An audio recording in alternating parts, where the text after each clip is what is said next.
semuanya, perkenalkan kami dari kelompok 3, kelompok Ferantri. Jadi hari ini kami akan menjelaskan untuk tugas pemrograman basis data, yaitu membuat microservice dengan penerapan store prosedur, function, dan time zone pada aplikasi berbasis entire. Nah, jadi di sini kami mau menerapkan microservice ini tuh di Visual Studio Community berwarna ungu.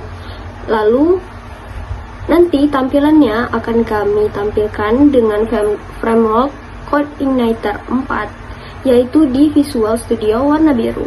Sebelum kita membahas, saya akan memperkenalkan anggota kelompok saya.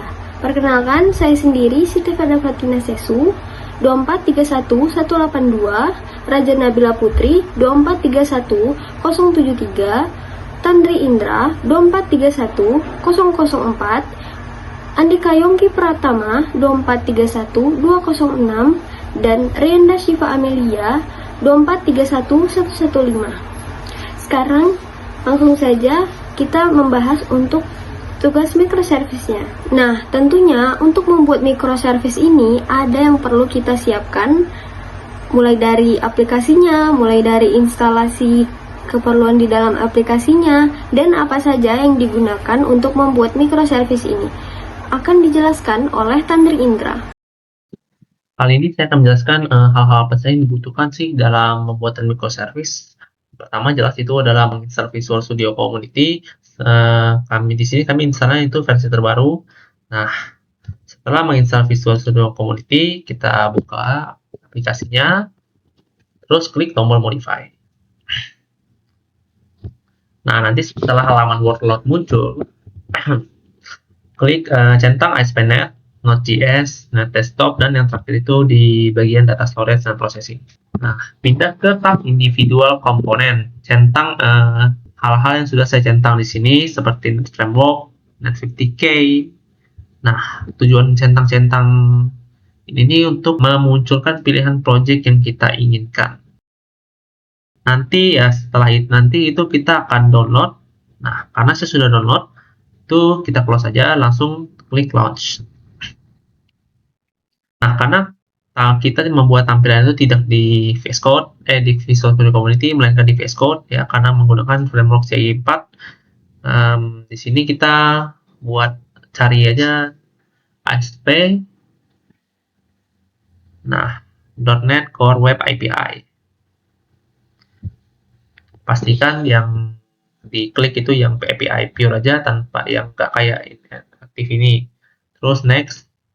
Nah, di bagian nama ini terserah kalian. Di sini kami pakai contoh. Next. Untuk versi di sini versinya versi 8 ya. Biar nggak error aja. Nah, setelah itu kita create. Nah, di sini kita akan instalasi di bagian Nugget Package Manager. Nah, klik kanan folder contoh. Terus di sini ada Manage Nugget Package. Nah, klik tab Browse. Di sini kita browse swashbuckle.asp.NET-Core. Klik. Ini fungsinya itu otomatis membaca codingan controller. Nah, pastikan versinya sesuai dengan versi yang kita pilih sebelumnya, yaitu versi 8. Untuknya itu klik update. Selanjutnya, kembali ke tab browser. Kita cari namanya itu Pomelo Entity. Ya, Pomelo Entity Framework ya. Fungsinya itu ya bisa dibilang untuk ngobrol dengan database di MySQL di exam. Nah, ini sebenarnya karena ini sebenarnya tidak mengerti bahasanya MySQL secara langsung. Library inilah yang menerjemahkannya. Untuk versi tetap sesuai dengan yang kita buat sebelumnya ya, versi 8. Setelah itu install. Nah, setelah semua instalasi sudah selesai, sekarang kita akan membuat folder yang akan kita pakai di microservice-nya. Add new folder. Nah, oke, kita akan rename new folder menjadi model. Rename jadi DTO. Nah, folder yang terakhir itu menjadi service. Setelah selesai membuat folder, kita akan isi masing-masing folder dengan filenya. Caranya, kita klik kanan, tekan add, terus add class. Sini kita akan rename kelasnya menjadi penjualan.service.cs. Klik add. Folder selanjutnya kita ikutin saja untuk file-file yang diinginkan. Berarti jumlah file di models itu tergantung banyaknya data yang diizinkan dalam transaksi ini. Untuk controller DTOS,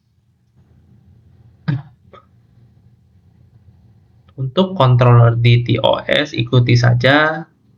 Nah, setelah sudah persis seperti ini, kita siap membuat microservice-nya. Terima kasih kepada Tantri Indra. Nah, sekarang kita sudah menginstalasi yang kita sudah perlukan untuk membuat microservice ini.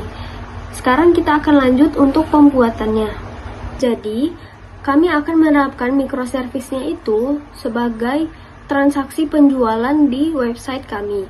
Website kami adalah membuat website UMKM Dapoyomya yang mereka menjual dimsum. Nah, jadi untuk di bagian transaksi penjualannya, jadi kami akan menerapkan untuk microservice, store procedure, function, dan time zone-nya tadi. Saya akan menjelaskan untuk di bagian pembuatan microservice-nya. Nah, jadi setelah kita melakukan instalasi yang diperlukan, ya, di sini saya menjelaskan dulu. Jadi kami kan sudah ada tampilan website UMKM Dapoyomya. Di sini kami akan menerapkannya di bagian transaksi penjualan. Kenapa di bagian transaksi penjualan? Karena berdasarkan tugas di sini diminta untuk menerapkan transaction. Jadi kami memilih untuk di bagian transaksi. Setelah itu di bagian store procedure function itu berarti adalah pengurangan stoknya. Kemudian untuk di bagian time zone berarti adalah kapan transaksi itu terjadi gitu. Jadi nanti akan ada tanggal berapa transaksi itu terjadi, waktunya kapan, kayak gitu. Di bagian create, add, update, add nanti juga ada.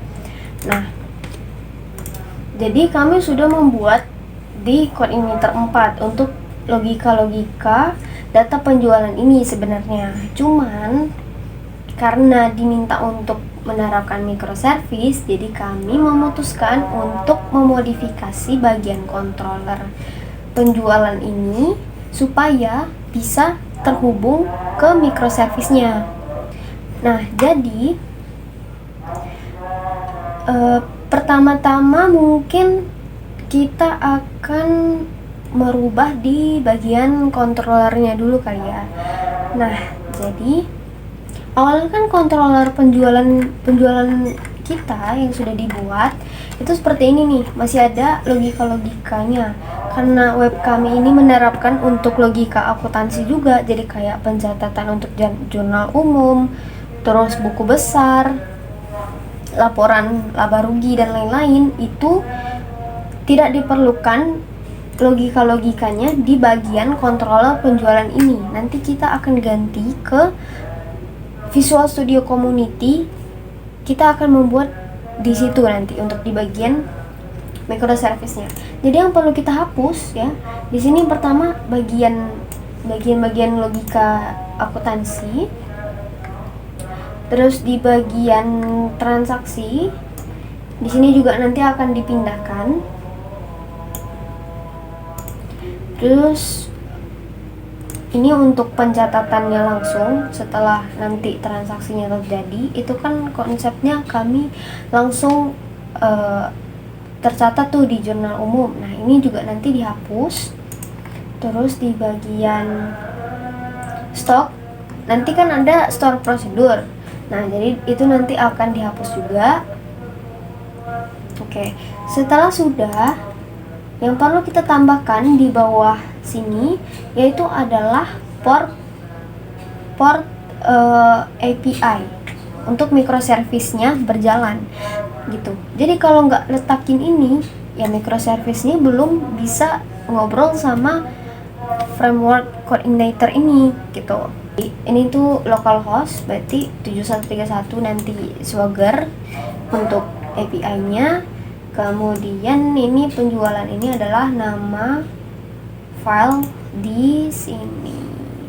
Sistemnya nanti setelah kita ubah ini, nanti kan framework coordinator 4 ini kita sebut CI4, itu awalnya kan prosesnya kita masukin transaksi, terus transaksi itu nanti dia kirim ke database, sekalian dia catat di bagian websitenya kan, di bagian sini.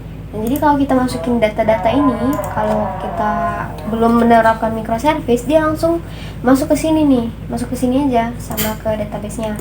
Nah, nanti bagian microservice kita udah menerapkannya, itu nanti sistemnya akan kita input transaksi, ya. Pas di save, dia akan masuk ke microservice-nya dulu. Setelah itu microservice-nya akan mengirimkan ke database, baru muncul di sini gitu. Jadi mereka saling ngobrol gitu. Database yang digunakan, kami di sini memakai PHP MyAdmin. Kami tidak menggunakan SQL Server juga karena kami menggunakan Web Coordinator 4 kan. Dan database-nya juga udah kami buat di PHP MyAdmin, jadi supaya tidak bentrok atau tidak bingung si microservice-nya dan coordinator-nya untuk mengirimkan datanya. Jadi di sini hanya satu saja, memakai PHP MyAdmin. Tapi jika memakai SQL Server juga bisa. Nah, sekarang apa yang perlu kita setting-setting di bagian Visual Studio Community ini? Yang pertama, kita ke app setting JSON ini. Nah, ini adalah kita menghubungkan ke database tadi. Kalau aku berarti PHP MyAdmin kan. Nah, di sini aku ada password akun PHP MyAdmin. Jadi menggunakan sesuai di sini. Misal ini kan server localhost. Nih, localhost. Kalau untuk loginnya ini di bagian sini. Nah, ini nih. Untuk bagian username sama password itu diisi di sini, user password. Kalau nggak ada akunnya ya, nggak ada akunnya di sini tulis root, di passwordnya itu dikosongin aja. Jadi setelah itu kita setting di bagian model. Kita akan isikan akun, detail penjualan, jurnal umum, penjualan produk CS. Nah, di sini fungsinya apa? Di sini tuh fungsinya supaya data yang mau kita kirimkan ke database itu udah cocok atau belum gitu. Jadi misalnya nih, kan ini kan ada tabel produk kan, tabel produk. Ini maksudnya nanti masuk ke sini nih, nah kan. Terus kita pencet struktur. Nah, dia akan menyesuaikan kolom produk ID. Nah, nanti dia akan mengirimkannya tuh ke sini. Nah, apa saja yang akan dituliskan di sini itu akan masuk ke sini nanti gitu. Produk ID berarti masuknya di kode kan. Nama produk berarti apa aja yang dibeli. Ini nama produknya. Terus untuk HPP per unit itu nanti untuk pencatatan lain. Jadi kita tuliskan juga. Terus untuk stok nanti masuknya jadi store prosedur kan. Bagian stoknya di sini nih. Nih misalnya nih stok. Di sini stoknya 48. Nah, nanti kalau dia berkurang itu juga termasuk mencantumkan harga produknya tuh berapa. Harganya ini nih. Gitu ya. Nah, di bagian penjualan dan jurnal umum, detail penjualan, akun itu juga sama sesuaiin dengan database-nya. Jadi kalau di database-nya ini apa saja yang mau disesuaikan untuk transaksi penjualan, ya itulah yang ditulis di models ini supaya datanya bisa kirimkan ke database dan sinkron gitu. Sekarang kita masuk ke DTOS, transaksi DTOS ya. Nah, itu tuh sebagai pintu masuk untuk data kita inputnya. Jadi intinya nanti kan kita input datanya. Nah, untuk input datanya ini kita kan memakai PHP sebenarnya, ya kan? Tadi udah bikin di core igniter 4 memakai PHP. Untuk di microservice-nya itu kan pakai C#. Jadi untuk menyamakan bahasa kita menggunakan di sini. Nanti ada tadi kan kita sudah download. Nah, ini Pamelo itu untuk fungsinya di DTO. Sekarang kita akan masuk ke bagian folder controllers, penjualan controllers. Nah, di sini tuh fungsinya apa? Fungsinya itu ini tuh sebagai untuk mengatur-ngatur untuk mengatur-ngatur jalannya ini kemana gitu. Jadi ini adalah gerbang untuk ke API, untuk ke microservice. Nah, kayak misalnya nanti kita udah masuk transaksikan dari DTOS tadi kan. Nah, terus dia akan request ke microservice, yaitu requestnya ke penjualan service nanti. Nah, dia nanti kasih ke sana. Nah, setelah itu penjualan service ini akan memprosesnya gitu. Jadi isi di penjualan controller ini sebenarnya untuk menghubungkan agar rutenya tuh sesuai. Sekarang kita masuk bagian yang paling penting, yaitu folder service, penjualan service.cs. Ini fungsinya buat apa? Tadi kan kita sudah hapus analogi logika yang kita hapus tadi. Nah, kita pindahinnya kemana? Pindahinnya tuh ke sini, penjualan service. Ini bagian akun tadi kan kita hapus tuh. Nih, kita split screen. Untuk di bagian ini akun, nah kita pindahkan di sini.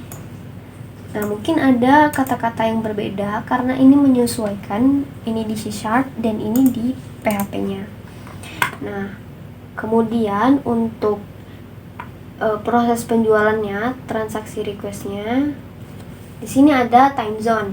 Time zone-nya berarti untuk konversi server. Time zone tuh untuk waktunya gitu, waktu transaksinya. Terus untuk simpan header penjualan, ini akan muncul seperti ini. Kemudian di bagian store prosedur. Nah, store prosedurnya tadi kan kita ada hapus kurangi stok. Mana ya? Kembalikan stok dan kurangi stok tadi. Update stok. Nah, ini akan taruhnya di sini. Nah, untuk menjalankan store prosedur di microservice ini, kita perlu menambahkan script SQL di database-nya, database yang sudah kita punya. Nah, caranya kita tambahkan ya di bagian sini, bagian SQL, terus kita tulis scriptnya seperti ini. Ini untuk supaya nggak bentrok kalau misalkan udah ada fungsi-fungsinya kan. Fungsi hitung subtotal supaya masuk ke bagian function, tugas function nih ya. Untuk store prosedurnya di sini kita kurangi stok. Nah, ini tadi. Kalau misalkan di sini dibuat dan di sini nggak buat, nanti dia ada error gitu di bagian sininya pas kita masukin data penjualannya gitu. Udah sampai situ saja. Nanti untuk menjalankan ini selalu dimulai dengan Apache MySQL yang harus dihidupin ya. Terus nanti ini di-readykan. Cukup sekian penjelasan microservice. Nah, jadi sekarang kita udah selesai udah membuat microservice-nya.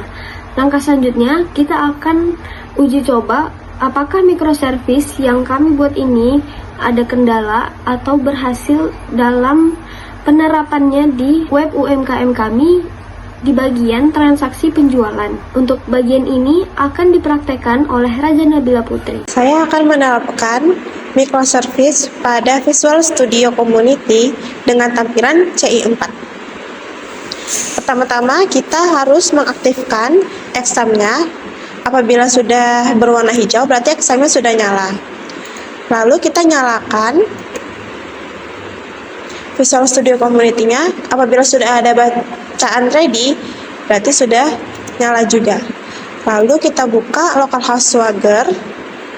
Jika localhost Swagger-nya sudah menampilkan microservice yang telah kita buat di misal penjualan titik api, maka microservice-nya sudah berhasil jalan tanpa ada error.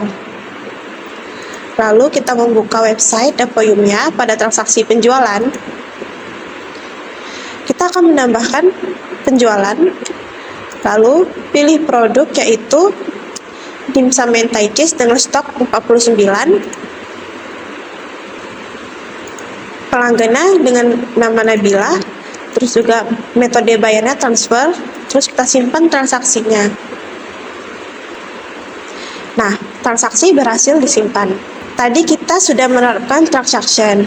Sekarang kita akan melihat apakah store prosedur, function, dan time zone-nya sudah berhasil terubah apa belum di PHP MyAdmin.